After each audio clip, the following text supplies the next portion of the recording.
Okay, so the next step, we use this, which I believe is the best product I ever tried. It's a rust converter. It goes on blue on any surface rust, and then it turns into a black primer.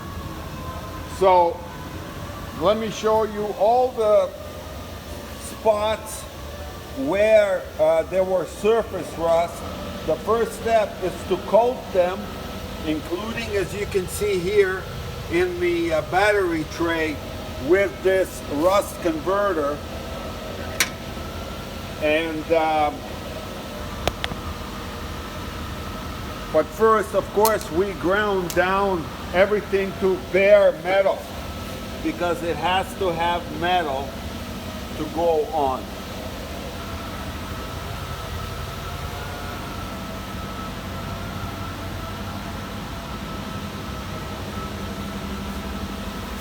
Same thing underneath the front.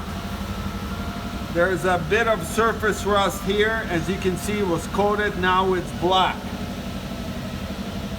So the next step is to fill the whole bumper areas on the bottom and on top with seam sealer, which will make sure that there's no water or condensation or moisture gonna go and rust out the usual spots where all minis rust out.